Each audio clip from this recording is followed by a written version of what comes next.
Good evening, everybody. Welcome to this live stream presentation this evening. My name is John. I'm the tattooed historian, and tonight I am joined by my good friend, Ranger Chris Gwynn, live from Gettysburg. And I'm also joined by Dr. Peter Carmichael, director of the Civil War Institute at Gettysburg College. How are you fellows doing? Doing good. Doing good? Ready for another live stream? Can I share with everyone what I got? Yeah. Oh, yes. I got this from Jeffrey Gable, who's the head of the Majestic Theater in Gettysburg. I gave him a tour. And of course, when you work for the federal government, right, Chris, you cannot take any gifts, any financial compensation. But when you're a lowly academic like myself, there are some benefits. And I love Peeps. It's one of the really the last sort of, I would say, delicacies left in the modern world. So I've gone through one row. My girls, Cam and Isabel, they've helped me get through them as well. So if I'm a little hyped up tonight, we know why. We'll know why. You have the sugar in. You have sugar in you. And they're like ridiculously fresh, and I love this. Will be it. I won't talk about Peeps anymore. And sorry, Chris, you don't have any snacks, right? Nothing for this. No. My body's a temple. I don't. Oh, okay. You're a park ranger. You have to be fit. You're out there in the outside, engaging the public. It's just academics. We're sloths. The perks of being in the ivory tower, Peter. There you go. There you go. Well, we have a really great topic tonight because it's a topic that a lot of people visit Gettysburg to talk about, to see, to experience, and that is interpretation at Little Round Top and Joshua Lawrence Chamberlain. And why did we choose this topic, Chris? Why'd you like this topic? Why did we choose this topic? I don't know. Why? So I think I sort of pushed it. Oh, did you? Yeah, I did. Last fall, Chris took my Civil War class out to Little Round Top, and he did an incredible job, not just telling us about what happened at Little Round Top, but he also did a really insightful job of helping my students understand the construction of historical narratives and focusing on Chamberlain and the different accounts from Joshua Chamberlain. It opened up, I think, I know it did, it opened a different way for my students to understand the battle. And before Chris gets going here, I just want to do a quick plug for Chris, who we should note is a Gettysburg College alum. 2004, is that correct? I graduated 06. 2006. And while at Gettysburg, I believe is when you started to do some volunteer work for the park? Or so I'll tell you what, my first year at the college, I worked at the Civil War Institute. I was with Gabor Borat back in the days. Yeah. And then I got a internship at the park, working with John Heiser and Scott Hartwig. That was my first national park experience, and I fell in love with it, and I've been fortunate to be able to make a career out of it. So it's been a wonderful journey. I wish I was a student now. The Pohanka program does amazing things across the parks. The public history minor at the college. I mean, so many things that I wish I had at my disposal when I was a student. And I should add, we just hired another Civil War historian, Jim Downs. He's currently at Connecticut College. You might have read his book, Sick from Freedom, and it looks at what I would call refugee camps or contraband camps. It's an important, impressive piece of scholarship. And so the students at Gettysburg College and the ones, our future Gettysburg College students, will have Jim Downs to take classes from, which is fantastic. Wow. Yeah, it's a good thing. Is this the official announcement? Yeah, I hope I haven't jumped the gun there. I know it's breaking news. Yeah, no, it is kind of breaking. Last week, I believe, is when everything was finally settled, and he signed on the dotted line, so to speak. So he will definitely be here in the fall. Awesome. That's fantastic. Fantastic. That's great. So, Chris, I'll get us started here. Yeah. You gave us a little bit of background about your early experiences at the park. And I just would like to have a sense how visitors who came to Little Round Top, who came to the 20th Main Monument, could you just tell us, what informed their thinking? What were their expectations when they came for one of your tours? That's a tough question to be able to answer. One of the things I find fascinating about Little Round Top is you have all these layers of history kind of stacked up on top of one another. You, of course, have the pre-battle history of the park, which is actually fascinating. You, of course, have the battle itself. And then you have kind of the development of the battlefield at Little Round Top, the different organizations and entities that manage that landscape. And that's all fascinating. And then you have this additional layer of kind of popular culture on top of it. So you asked me, let's see, I started with the park in 2003.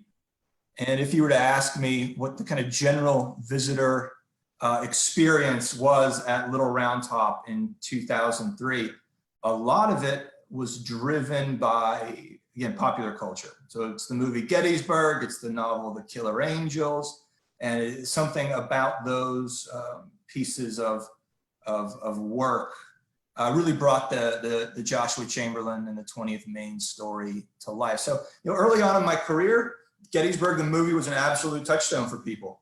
They saw it on TNT. They got the box set. They saw the 17-hour director cut. Or, and there's this sense that I've always had for a lot of visitors who come to Little Round Top, is that they're trying to commune with the story of the battle, with Joshua Chamberlain, with the fight of the 20th Maine, because it's become such kind of a fixture of our kind of American fabric. And so they want to go to a place like Little Round Top and feel as though they're communing with the authenticity of the hill. But you look at Little Round Top, if you were to go to the 20th Main Monument in 1982, you'd barely find a trail out there. Yeah. Yeah, it was overgrown. There was no signage. There was no interpretive panels. So, it's evolved so much. Now you go and a portion of what was once called Chamberlain Avenue has been repaved. The site gets incredible visitation. It is the single most visited spot in Gettysburg National Military Parks, Little Round Top. We get a little over 1 million visitors a year, and virtually every one of them almost goes to Little Round Top. And again, it's that sense of place. It's that sense of these rocks were here, and that sense of, again, communing with the kind of the spirit of the past on the hill. Today, though, I don't think Chamberlain is let me rephrase that. I don't think the movie Gettysburg is as significant to our visitors today as it was 10 years ago, or as it was 15 years ago. I think in a certain sense, though, Joshua Chamberlain has kind of, at least Joshua Chamberlain in the 20th and 21st century, has kind of outlived the movie. He's significant now in kind of his own right in terms of, again, how Americans who visit Little Round Top are thinking about the past. He's been, you can buy t-shirts with Joshua Chamberlain's face on it. You can go up to Brunswick, Maine and go to the Chamberlain Tavern. You can get a Joshua Chamberlain action figure. So he's outlived the popularity of the movie. So let's go step back a little bit. So what do you think about the movie Gettysburg, and we'll just focus on its depiction of Chamberlain? You can talk about the combat. You can talk about Jeff Daniels. It's tough for me to be able to look at that movie objectively, because in a certain sense, I'm so emotionally attached to it, right? So what did it come out, like 92? 93, yeah. Yeah, I'm 10 years old, and the movie it captivated me. It was amazing. It captivated me. I fell in love with Joshua Chamberlain, with that depiction of the battle. And I dislike it when individuals look at a movie like Gettysburg or the novel The Killer Angels and try to pick it apart and try to critique it as a work of history. It's really not. Anyway, I was listening to John's interview with Stephanie Walter Seals. Am I saying that name right? Yeah, Stephanie Seal Walters. Yeah. Stephanie Seal Walters. And she was talking about the movie The Patriot, and how that movie took incredible liberties with the story of the American Revolution in the Carolinas. The same thing with the Hamilton Broadway play. I mean, it's a work of art. It draws from the past, but it very much is kind of its own thing. And the value of those things, Gettysburg, Hamilton, is not that they're this forensic analysis of the past, but they're entry points for people. People interested. They ignite some sort of spark that then hopefully, and at least certainly in my case, encourages you to want to learn more, to visit places like Gettysburg. I mean, the park saw a huge surge in the mid-90s after the movie Gettysburg came out, and that little social trail to the 20th Main Monument, became the Joshua Chamberlain Superhighway. Right, it's like a highway, right? Yeah. Yeah, it's an old roadbed, but it leads you straight down to the spur where the 20th Main Monument is. I think just as Joshua would have wanted it. Oh, no doubt, no doubt. And we can talk about that. Yeah. But the value of popular culture is that it provides people with that entry point. It gets them interested. And so I find far more value in those works, those mediums, than things I can pick apart and kind of detract from the film or the play. Hamilton, for example, after that Broadway play opened, the Hamilton National Historic Site in New York saw an increase in visitation that was 174% higher than what it had been the year before. And I'm sure they weren't prepared for it. Oh, no. I mean, Right. Yeah. No, and I say this with a great deal of respect for the agency that I work for, but a lot of times the Park Service is very reactionary. right, you can't anticipate. Right. Well, that happened with Ken Burns as well. Right. Absolutely. That's what I was thinking with Ken Burns. Yep. Yeah. Absolutely. Bruce was overwhelmed. Yeah. Also because that was back in the day when the fall was not particularly busy, right? Your season was mostly the summer, and Burns was released in the fall, so they didn't have seasonal staff to absorb that visitation, which is always a good problem to have. But yeah, like you said, it's difficult. What I would say too to that point is what we're seeing at parks like Gettysburg is this kind of evolution in visitation, where visitation is on a somewhat downward trajectory. It's not as precipitous as some people make it out to be. It's not as calamitous as some people make it out to be. But what I think is more interesting is patterns of visitation are changing. So, on a normal day in the summer, your Little Round Top's busy. Right. On a normal day in October, Little Round Top is incredibly busy. It's incredibly busy. So that idea of, kind of the summertime visitation, this is when people go to parks, it's true. But we get a ton of people in the fall now. And in the spring, the school groups, right? Yes, Oh, yeah. yes. I mean, the buses are all over. I mean, they were all over the place, but yeah, it's impressive. Well, and they still are. And we can talk about that too, but the effect that all that has had on Little Round Top is increased visitation. People want to go to the hill. They want to go and they want to touch the 20th Main Monument. They want to climb up on the same boulders that Strong Vincent was climbing up on. And so in terms of the Battlefield Parks management, Little Round Top is one of what I would call kind of the most fragile park ecosystems, for lack of a better word, a cultural landscape, for lack of a better word. And so we have a lot of challenges at Little Round Top: erosion, soil compaction, the toppling of breastworks that had been built initially during the battle and then restacked over the years. So it's a very, again, fragile place, but it receives incredible amounts of visitation. Oh, I'm sorry, John, go right ahead. I was just going to say 2 points really, that my father took me to Gettysburg for the first time in 1988. I had visitation on a Friday with my father. He took me there. Just happened to be the 125th anniversary. He had no idea. He was never into history. So he's like, I'm going to take my son to the battlefield. He took me to Little Round Top. That was where we went. And that was just the thing. My picture on Little Round Top in 1988, just this little kid sitting next to staying next to where weed fell, and it was there.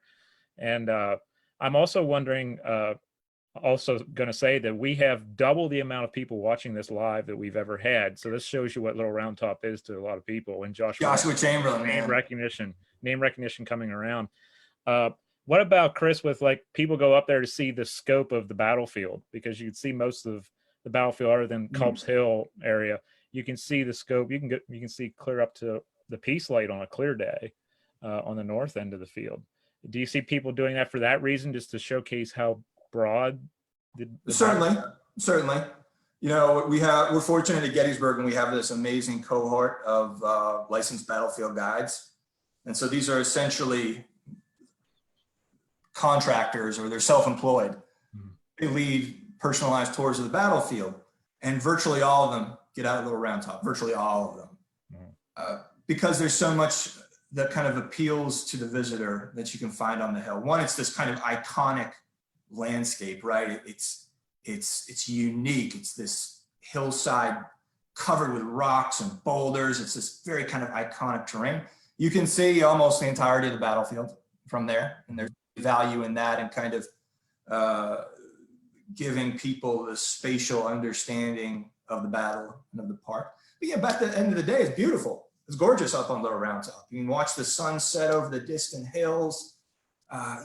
It's such a pull Little Round Top has on people. It's such a pull. And so, I'm not surprised your dad brought you to Little Round Top. It's kind of on the, the Gettysburg bucket list. It's one of those things you got to do. You got to park your car. You got to go walk out to the summit and kind of take that whole expanse in. So we see a lot of that. I mean, you go up to Little Round Top any day of the week at sunset, and the place is packed.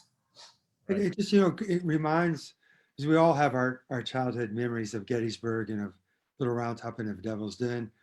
And a powerful reminder that often that first connection to the past is a very imaginative one, right? It's very magical. It's not necessarily historical.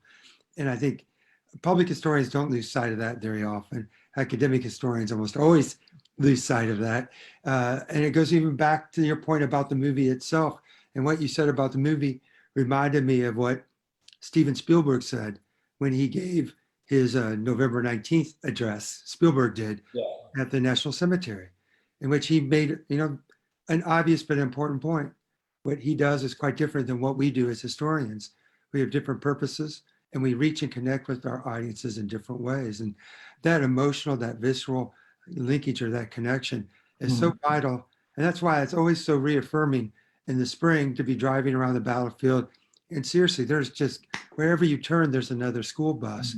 And even if those kids aren't paying the best attention to the guide, when I've seen them climbing all over those rocks, hoping to God that they don't fall and break an arm or a leg. But as they're doing all that stuff, I'm thinking, you know what?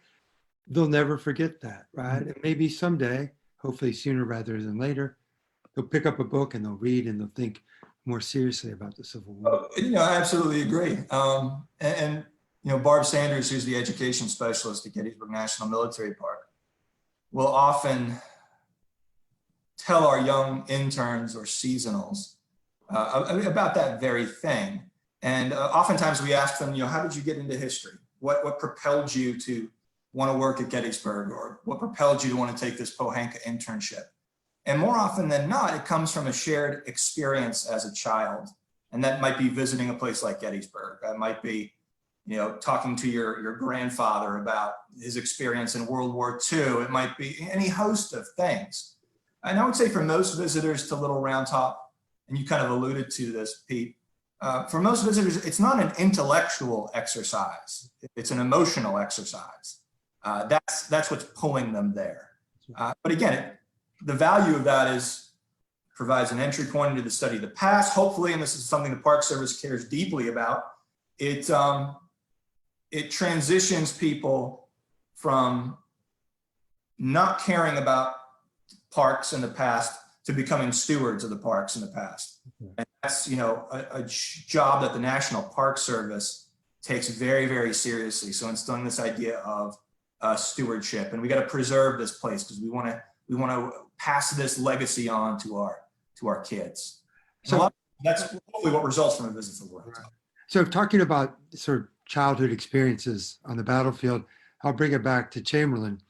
I was fortunate to get to know Alice Trulock and her husband, Jim Trulock. Alice Trulock wrote what I think is, well, I think it still is a biography of Joshua Chamberlain that is still exceptional. She didn't find much fault with Joshua Chamberlain, but she did a lot of original research, as did her husband. The book is called In the Hands of Providence. And she told me during the research, they met Chamberlain's, I believe, granddaughter, not great, but granddaughter. And she shared, the granddaughter did, with Alice and with Jim Trulock, some mementos and a range of stories, including story of Chamberlain taking his grandchildren to Little Round Top, to the 20th Maine Monument. Got a picture taken there as well. God, you'd love to know what Chamberlain said to his grandchildren about that. But I do recall this, that the grandchildren called Chamberlain Jenny for general. So, I think that might be a good point here, Chris, for you to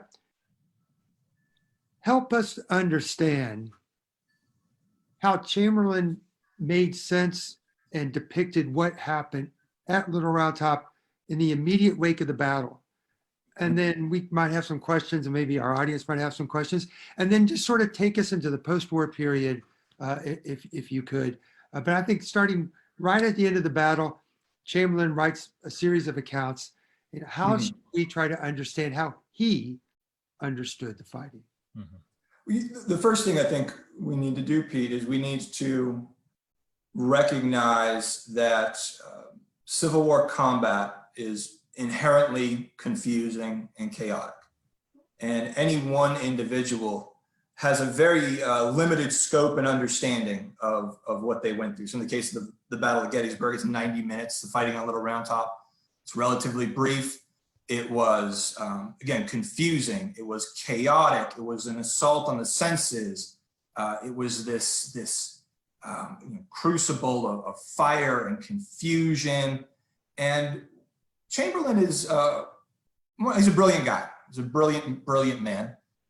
He was what I would still call a novice in terms of commanding men in battle. He had been in the United States Army for less than a year by that point in time. He's in his mid-30s. He fights this 90-minute battle commanding better part of 350 men. And then when all is said and done, when all is over, Chamberlain, as does virtually every other regimental officer in both armies, has to write a report that is submitted to his superiors that basically outlines his role in the fighting on Little Round Top. And so that's initially written by Chamberlain, I want to say, on the 6th of July, 1863, so a few days after the battle. And in that official report, again, he tries to make sense of what is inherently confusing battle. And that's kind of Chamberlain's first attempt to put into words what he and the surviving men of the 20th Maine went through. But what we'll see with Joshua Chamberlain, and it's to get to your point about Chamberlain bringing his grandkids to the Hill, I think that is that's something many veterans did, but Chamberlain in particular, I think it's a testament to how, for Joshua Chamberlain, the Battle of Gettysburg, and more specifically, those 90 minutes on Little Round Top, would come to define and dominate his life. It's how he understood himself. So everything before, his sterling academic career, his time at Bowdoin, and everything after, governor of Maine, president of Bowdoin College, all of that kind of is important, but it fades into the periphery for Joshua Chamberlain. Chamberlain's life is built on those 90 minutes at Little Round Top. And what we see with Chamberlain is, as time passes, Chamberlain's understanding of what he survived and what he did on the Hill kind of evolves too. It changes. Chamberlain writes in his lifetime no fewer than, depending on how you count, 7 accounts of the Battle of Gettysburg and the fighting on Little Round Top. The first one, as I said, is July 6th, 1863, his official report. The last one is a magazine article that was published in Hearst magazine. It's called Through Blood and Fire at Gettysburg. And in between those two, you have all these other accounts. And none of those accounts agree 100% with the other. They're all departure points. They're all slightly different in how Chamberlain understands what he did in the Hill, what he ordered, what he said, what he didn't say, and his role in it. But what I would say is throughout this post-war period, or this post-battle period, Chamberlain understands how important that moment was in his life, and he will guard the story of the Battle of Little Round Top and the Hill itself. He will guard it very, very jealously. I'm going to ask John here, and then you all can, Chris, can respond as well. Chris, your point that there is an evolution in how Chamberlain remembered and wrote about the battle, and that his depictions of the battle, there's certainly contradictions, tensions among these accounts. So I'm asking you, John, does that make, in your mind, does that make Joshua Chamberlain unreliable as a historical witness to what happened at Little Round Top? That's a great question, because we talked about that the other night with Cameron about diaries, memoirs, and stuff like that that's written well after the fact. And when you have all these different narratives from one person and they are starting to kind of not jive, are starting not to talk to each other, it makes you question some of the legitimacy of some of what he is saying. And I know that there are people out there who have questioned that before, or there are people like we have in our discussion area online here who are big Gouverneur K. Warren fans who think that he's a bigger, star than Chamberlain. But I think that it really makes you have to take that into consideration when you look through all this, right? Where you're saying, okay, he says this in the 1860s, in 1863 on July 6th, but he's saying this in the 1870s or the 1880s. So which one is the real one, or which one has been maybe blemished a little less? I think that it goes into the historical memory of the veteran and showcasing what he believes that he did himself or what he didn't do himself. And I think that's a thing that sometimes is a timeless thing with some veterans. And I really think that we have to take all six or so of those and put them into perspective and say, are there any key features or not? So I'll ask Chris now, do you believe then that the accounts that Chamberlain wrote, they were closer to the event itself? Do you believe that those accounts, by the very fact that they were closer to the event itself, that they're more accurate, more reliable, more trustworthy? Or should we not even be asking that question at all? It's a question I'm asking, not really a very valuable question. I gotta say a couple things. One, I think everyone wants to be the hero in their own story, and that's true for Joshua Chamberlain. In terms of this idea that, the fact that he writes that initial report so soon after the battle, does that give it a greater degree of authenticity? Do we believe that account more? I don't know if that's always the case, Pete. I don't know if that's always the case. If you look at a guy like John Batchelder, for example, John Batchelder is kind of the first real official historian of the Battle of Gettysburg. He's a civilian. He shows up while the wounded are still in field hospitals, dedicates the remainder of his life to the study of the Battle of Gettysburg. And arguably, he knew more about the Battle of Little Round Top by the end of his life than a lot of them that fought at the Battle of Little Round Top. And so, I don't necessarily know if that's the truth, Pete. And, with Chamberlain, how his story evolves and morphs, I don't think it's something he's necessarily doing intentionally to blow his own horn. There might be a little bit of that, but what I think he's doing is he is hearing all these other perspectives on the same moment. He's getting all these other viewpoints, and he's trying to make them compatible, if you will, with his own understanding of what he had gone through on the Hill and the role that he had played on it. And he actually alludes to this in his speech at the dedication of the 20th Maine Monument in the 1880s. that men who were there saw things differently doesn't necessarily mean that they were wrong. They might both be right. So I think as Chamberlain, again, ages, as his understanding of kind of the scope and context of the war and what he did in it changes and evolves, his understanding of what he did specifically evolves as well.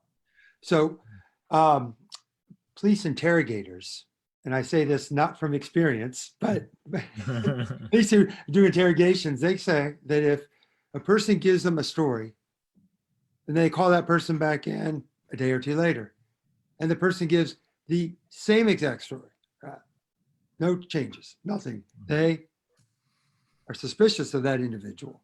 The point being is that the idea, as I think you've alluded to, Chris, and John as well, that of course, over time, when people write an account, there are things that jar their memory, things that they remember this time, or a point that they put more emphasis on. So the idea that an account that's written in the immediate aftermath is a more truthful account, I don't think that's a very good question or very actually revealing at all. In fact, the big question, and we'll get back to this at the end, because it's a big question that Chris raised for my students. And I was sorry that Chris couldn't be in our class the following Thursday, because many of them said, I don't know if there's such thing as truth. And they hadn't quite gone to the postmodernism camp. They were close. It is. Yeah. But I want to just get some very specific here now, Chris, and then John, you can then, if you want to jump in. Yeah. And that is,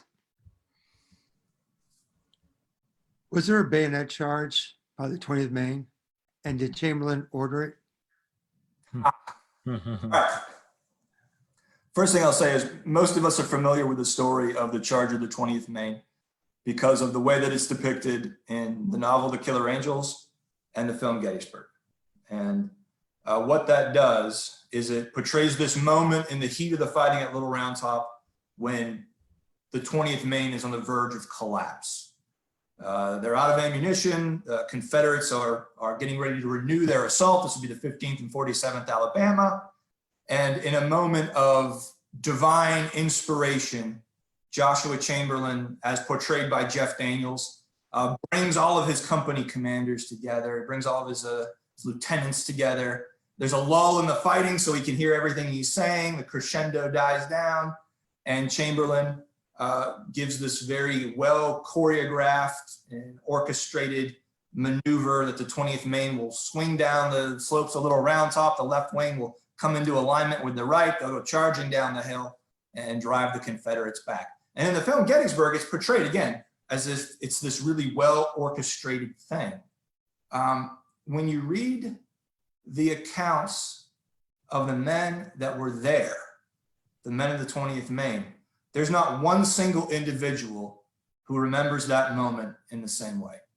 Even Joshua Chamberlain, when I talked about how Chamberlain's narrative of the battle changes and evolves over time, this bayonet charge, this kind of climactic moment of the fighting on Little Round Top is a perfect example of this. So Chamberlain in his initial report says, I ordered the charge. I ordered a charge. Fast forward a few years later, it's now the early 1880s, and the United States government is creating what we call the official records of the War of the Rebellion, 127 volume series, primary sources on the battle, reports, dispatches, memos, you name it. It's a massive collection. I have some of them over there. And they're compiling these reports from the Battle of Gettysburg. They find that Chamberlain's is missing. And so they have him rewrite it essentially from memory. And that's the version that's published in the official records. It's not Chamberlain's original July 6, 1863 report. It's Joshua Chamberlain in the early 1880s trying to remember what he wrote in that initial report. And you'll notice differences. So in the original report, Joshua Chamberlain says, I ordered a charge. Ordered a charge. And in that original report, he has no idea the name of the hill he fought on. He just calls it the Rocky Spur or Little Rocky Hill. In the 1880s report that he redid by memory, he says that he ordered the bayonet. He doesn't say he ordered the charge. Of course, he refers to the hill as Little Round Top. The second in command of the 20th Maine, a man by the name of Major Ellis Spear. He's commanding the left wing of the regiment. And Spear is in many ways kind of the anti-Joshua Chamberlain. He had a very different understanding of the war and his role in it. He didn't find anything terribly ennobling about the conflict. It was just something that he was compelled to do because he thought it was the right thing to do. And Ellis Spear would write, I got no order from Chamberlain. I didn't hear him say anything. I didn't see anything. The first thing he knows, he looks to his right. He sees the colors going down the hill with the center of the regiment. And he's like, oh, shucks, I guess that's what we're going to do too. And that's what happens. So, the idea that it was this well-orchestrated thing, no.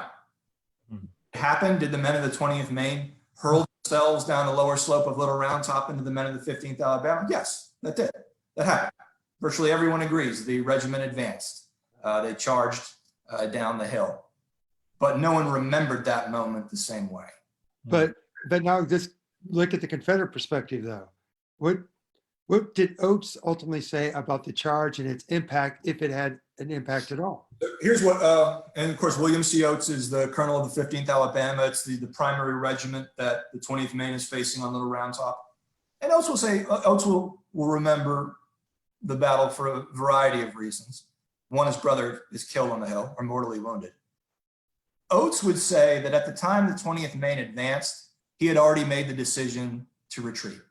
He was already getting ready to pull back and then go up the slopes to Big Round Top. He knew he wasn't making any headway. And so he was saying, I was ready to fall back anyways.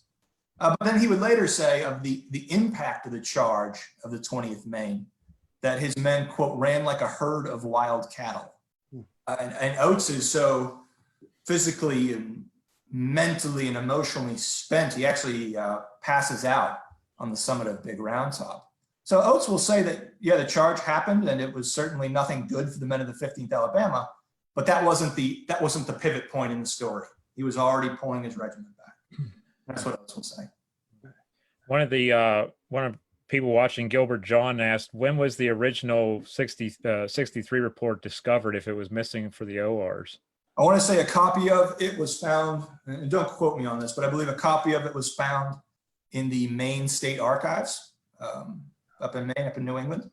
And then there's actually a supplement to the official report or the official records. And I believe his original report may have been republished in that, but don't quote me on that either. But I believe a copy was forwarded to the governor of Maine in 1863, and it was filed away in the Maine State Archives. And that's how we got the original report. Okay. I'd like to play devil's advocate for a second if I would, because Pete usually does, but I'll try this time. So we have all this focus on Chamberlain. Obviously, he's in our title. Who do you think is forgotten about on Little Round Top the most for what their actions were? Who is forgotten about the most? That's a tough question. For a lot of the Gettysburg battle buffs, we always try to pick out, the real hero of Little Round Top, right? Was it John Vincent? Was it Gouverneur Warren? Was it Joshua Chamberlain? Was it Patrick O'Rourke, who's killed on the hill? Was it Charles Hazlitt, whose guns are literally dragged up the slope? I mean, in a certain sense, it's kind of a reductionist thing, right? I mean, it's taking something really complex and trying to boil it down to, it was this guy. This is the man. This is the man. Yeah. More often than not, though, what I find most compelling are the individual soldiers that make up the ranks of the 20th Maine or the 83rd Pennsylvania. And I think for a lot of our kind of interpretive efforts on the Hill, we spent a lot of time talking about Chamberlain and Warren or O'Rourke and Vincent, and it's often at the detriment of the rank and file individuals who clung to the Hill for 90 minutes under inconceivable stress, this inconceivable moment. And so I think the rank and file and how they remembered the battle is fascinating. How you like that answer, Pete? I'm right there with you, because I've always been somewhat distressed when people want to come to a battle, any battle, and they want to extract a moment from that battle in which all the events hinged upon, which, as we know, as Chris has said, is incredibly reductionist. And I guess it leads me to ask Chris something that I've sensed it from even my students, but certainly have sensed it when I've gone and given talks, and that's a backlash against Chamberlain. And so can you talk to us a little bit about, and hopefully you perceive the same thing, or I'm going to have to explain it. What is this backlash? Why is it happening? I'd say to that. I think there are actually kind of two backlashes. One happens at the kind of end of Chamberlain's life in the 1900s, 1910s. And then more recently, following the movie Gettysburg, and kind of the renaissance of Chamberlain, because he was a relatively, I won't call him an unknown figure, but he certainly wasn't the Joshua Chamberlain that we know today. For most of the 20th century, he kind of receded into the past and became, a bit of a footnote.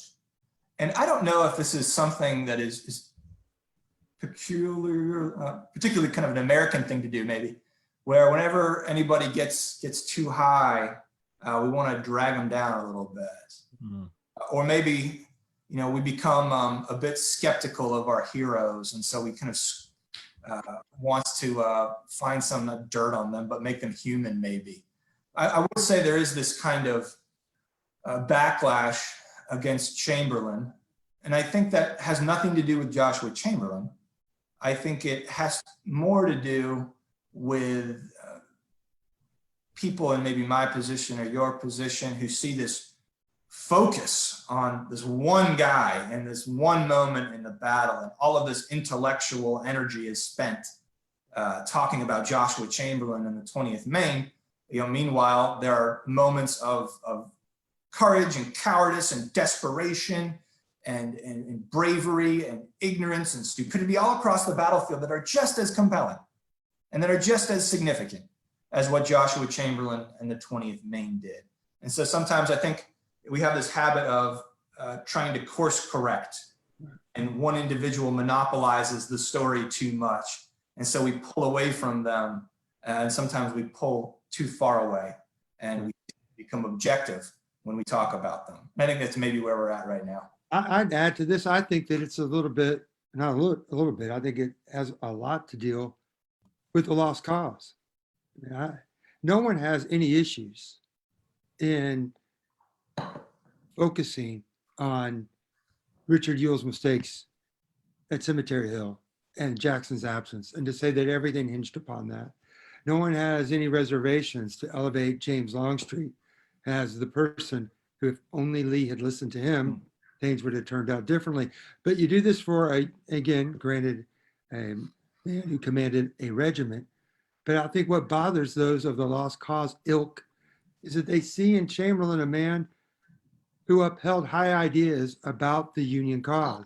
He was really no abolitionist, but certainly he came to understand, as others did in the Army of the Potomac, that Union and emancipation were inseparable. And so what strikes me is that the resistance to Chamberlain now is much of what you have said, but I think it speaks to what persists, and as an interpretive challenge that your colleagues, that John and I face, and that's that the Battle of Gettysburg is not the battle that Lee lost. It's the battle that George Gordon Meade and the Army of the Potomac won. And it's a battle in which they were able to redeem themselves as an army. And it's a battle in which the cause for union and for emancipation, men died for that. They knew what they were dying for. I'm not trying to make this a war of saints on the northern side and sinners on the southern side, but I'm still shocked by the struggle and the challenge that we all have in getting people to understand that high ideas did matter to men on both sides. But the cause for union, Joshua Chamberlain was a believer in that. And he was such an eloquent spokesperson for that cause. I just want to throw some real quickly in. Here's I love Gettysburg. I live at Gettysburg, but I did my seasonal work at battlefields in Virginia. And I just wanted just a little disagreement with Chris. Joshua Chamberlain, he would probably have argued, I believe, that it was what he did during the last 2 weeks of the war that were the most important things he ever did.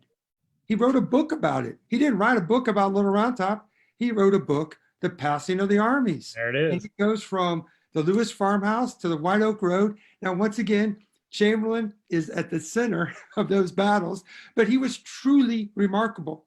He saved the Fifth Corps at the Battle of White Oak Road, and not to mention, of course, his role in the surrender at Appomattox. So again, Gettysburg certainly was something that Chamberlain drew immense pride from. And as you pointed out, Chris, he was very territorial about in terms of, this is my site, this is my battle, and I want people to understand it my way. But we should not forget what Joshua Chamberlain did during those last few weeks of the war. And Passing of the Armies, I think, is a brilliant book. Mm-hmm.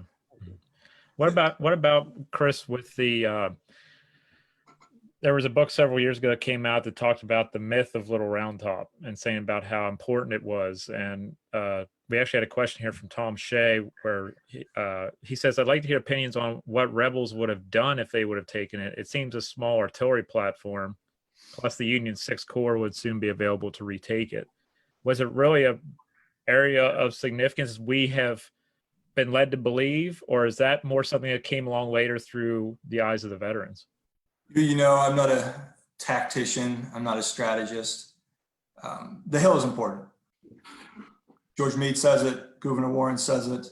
And I don't think there's any getting around that. The hill's significant.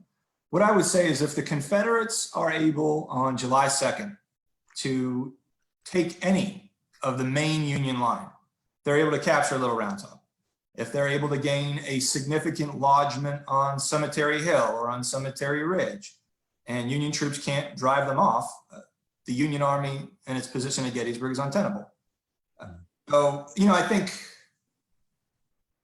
there is danger in blowing the story of Little Round Top out of, you know, reasonable proportion. It was one part of a much larger battle. If the Confederates had taken the hill, I have no idea what would have happened. I have no idea. You know, history is full of so many contingencies, right? Where, you know, one thing is dependent on the other, or, you know, one event hinges upon this other event. And I think the artillery platform on Little Round Top, we make too much of that. We make too much of it. If Confederates take Little Round Top, and if they can hold it, the Wheatfield Road is off limits to the Union Army. They can't really use that road anymore. The Taneytown Road becomes untenable for the Union Army, and that's an incredibly significant roadway. It's a line of retreat, communication, I mean, you name it. So if the Confederates get the hill, the Union Army is going to have to react. They're going to have to respond. Whether or not the 6th Army Corps would have been able to drive the Confederates off, I have no idea. Whether or not the Confederates, after they literally had fought for 90 minutes on this rugged terrain, would have had the ability to hold the hill for any duration, I have no idea. I think a more interesting question is, why did certain participants feel the way that they did about the hill? What was it that, you know, Joshua Chamberlain thought about Little Round Top? What was it that Gouverneur Warren thought about Little Round Top and its place in the story of the Battle of Gettysburg, or even William C. Oates for that matter? So I think that's to me, a more interesting question than trying to, you know, divine what would have happened had the Confederates taken the hill. Like I said, the Confederates capture any stretch of the Union battle line and they're able to hold it.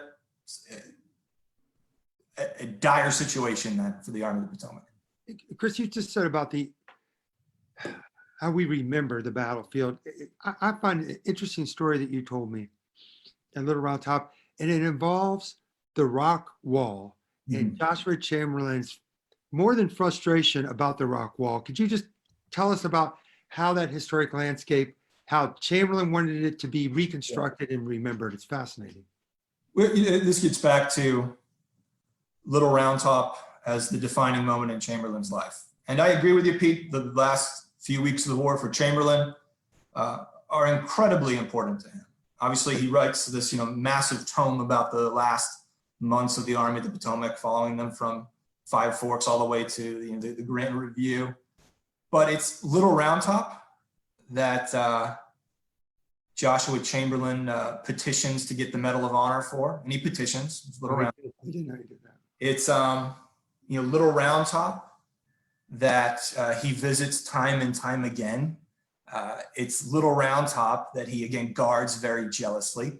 And Chamberlain understood, I think, as well as anyone, the power of place.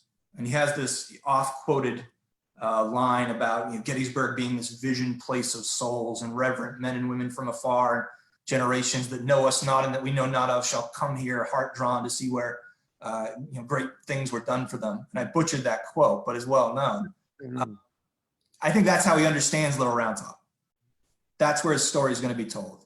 That's where his life, more than anywhere else, is going to be remembered. And so he wants to make sure that that hill speaks for him and for what he did on July 2nd. So if you go to Little Round Top today, the monument to the 20th Maine is on what we call Vincent's Spur. It's this little kind of rocky shelf that juts southeast from the main summit of Little Round Top. And that's where the 20th Maine fight. They're on the hill maybe 5 minutes before Confederates attack. They don't have time to pile up rock. They don't have time to entrench. They don't have time to fell trees. So they're going to use whatever natural protection they can find on the hillside. The undulations in the ground, the boulders, the trees, that's their only protection. They fight for 90 minutes. They drive the Confederates back. The war goes on, and Gettysburg soon becomes a preserved landscape, first by the Gettysburg Battlefield Memorial Association, and then by the War Department, United States government. And the agencies that managed the battlefield park had an enormous amount of challenges. And the story of the rock walls on Little Round Top is a great example of this. So as I mentioned, Chamberlain and his men, they had no protection. They had no walls. After the fighting on Little Round Top's over, they're actually sent in the night up Big Round Top to take that summit. And then reinforcements moved basically in behind them and occupy that stretch of Little Round Top. And they have no idea that there's not going to be any more fighting on the hill. They have no idea what's going to happen next. And so they do what soldiers do. They stack up. They build defensive works. And that's the rock walls that we see there today. Those rock walls were a source of incredible consternation to Joshua Chamberlain, because he didn't want Americans, be it in the 1890s or the 1990s, he didn't want Americans going to that spur and thinking his men had time to build rocks, that they had any kind of protection to hide behind. He wanted to convey the idea that for the men of the 20th Maine, this is a stand-up fight between two opposing battle lines.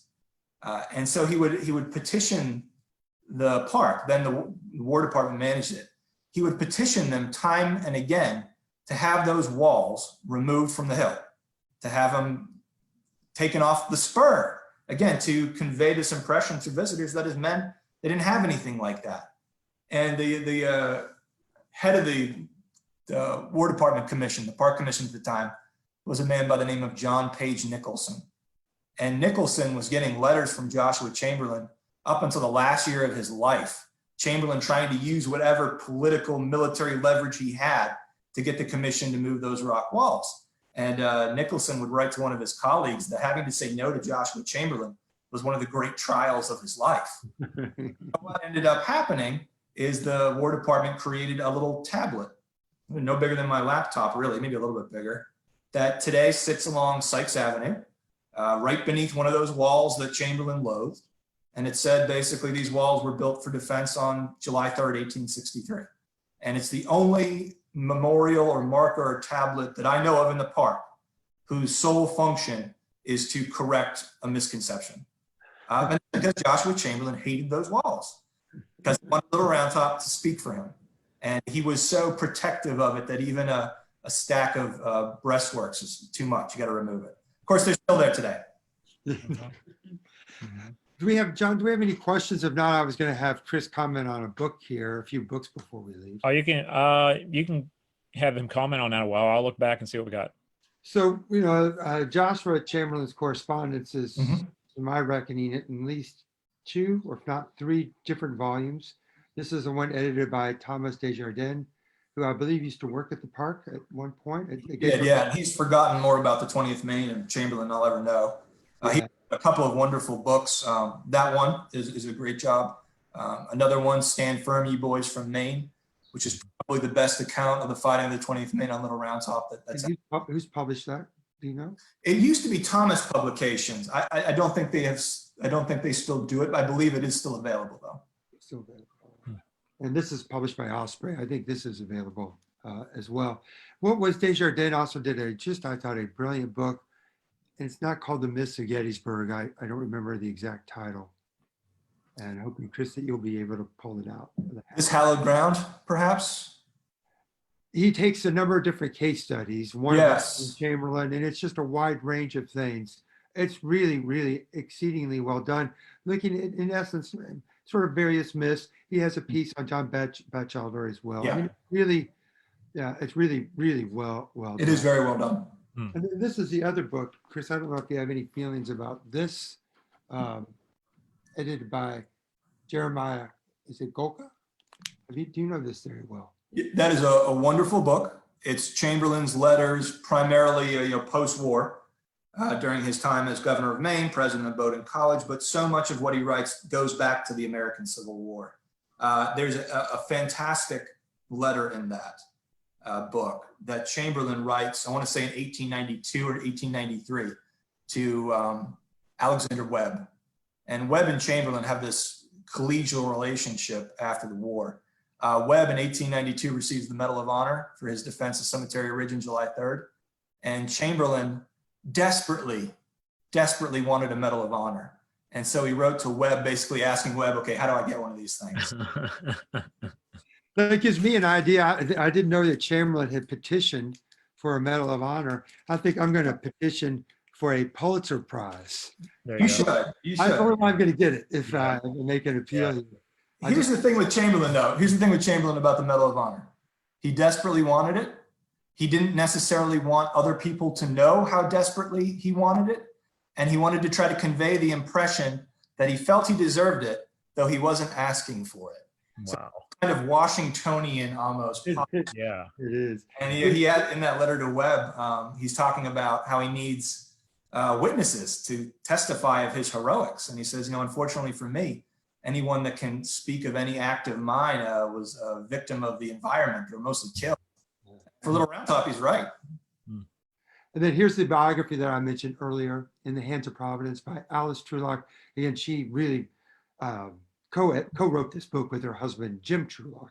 Both happen to be from Indianapolis. And I remember, again, those conversations that they had with Chamberlain's granddaughter and the artifacts she gave to the Trulocks, they passed on to Chamberlain's home in Bowdoin. I don't know if either one of you, have you been up to Chamberlain's house in Bowdoin? I have, yeah. And the thing that, of course, struck me was the gift that he gave his wife, Fanny, and their marriage was very strained after the war, in part because he could not stop, of course, living the war. He's like that high school football player, and that's the glory days, and you just can't get beyond that.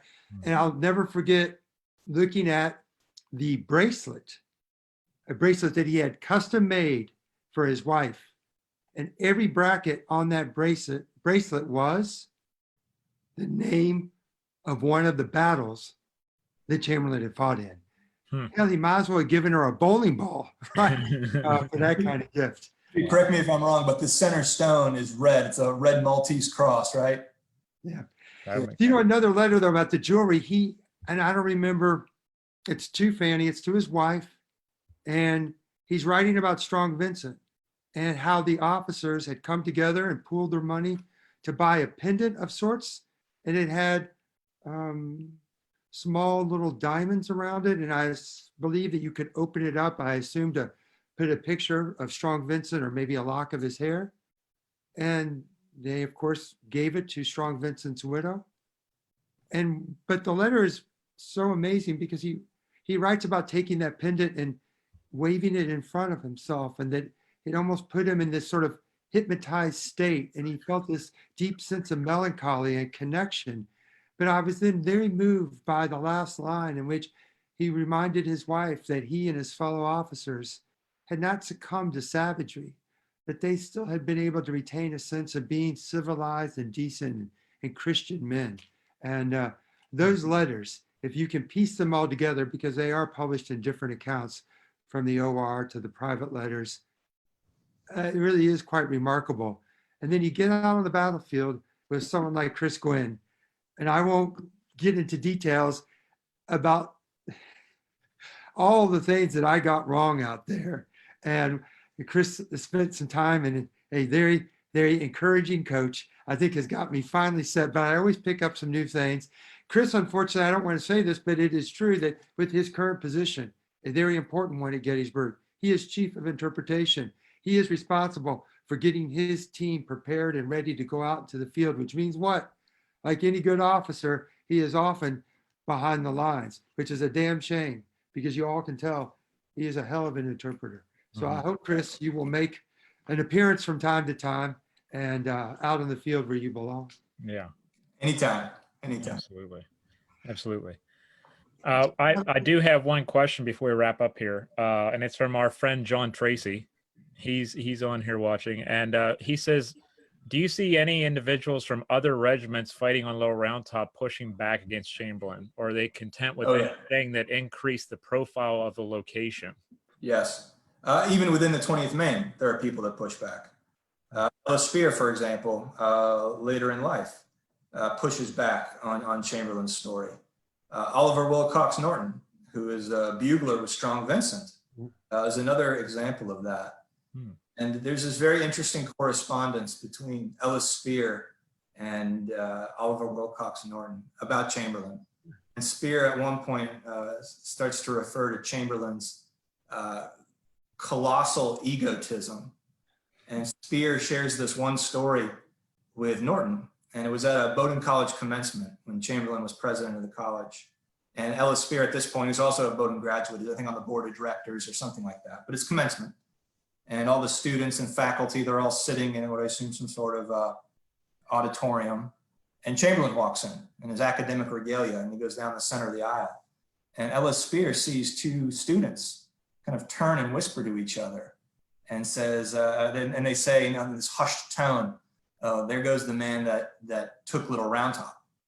And Chamberlain heard this, and he stopped, turned to those two young students, and he said something to the effect of, yes, I took it and held it too, and then continued walking. And Spear overheard this, and he would write to Oliver Wilcox Norton that it seemed as though Chamberlain was stealing from the dead, and Chamberlain should have stopped and said, no, that title belongs to Strong Vincent. Wow. Wow. Very neat. That's a great way to end. Yeah. John, who do we have up on Thursday? Who do we have up on Thursday? That's a great question. I think it's Mr. Harold Holzer. It is Mr. Harold Holzer, isn't it? I have to prepare for that one there. Yeah, one of the leading Lincoln scholars. He is going to, we're going to have a conversation with him about times in American history in which our presidents have drawn upon the inspiration of Abraham Lincoln. So I'd be prepared for a very lively conversation. Harold is incredibly, like I said, engaging, and his knowledge of all things related to Lincoln is truly staggering. So Thursday, 7 o'clock, is that correct, John? Yes, it's going to be an honor to have him on. It's going to be awesome. It will. It's an honor to have Chris too. It is. And you know, we should just also say that the three of us with Jim Broomall, we have all worked together. It's really been a wonderful partnership. And we are all, the three of us, and maybe Jim will get in the mix as well. We're hoping to do some more programming over the summer. We all know that things are so unpredictable, and with the social distancing, that certainly put some constraints on what we'd like to do. But we are in earnest conversation, and I'm quite confident that we will come up with some things on the battlefield or in a classroom. But the three of us with Jim Broomall will be doing some things, I know, this summer. Absolutely. Thank you, Chris, for. Oh, absolutely. Thank you for having me. Thank you, Pete. All right. Thank you, everyone. Thank you, everyone, for watching. Take care of yourselves. Good night.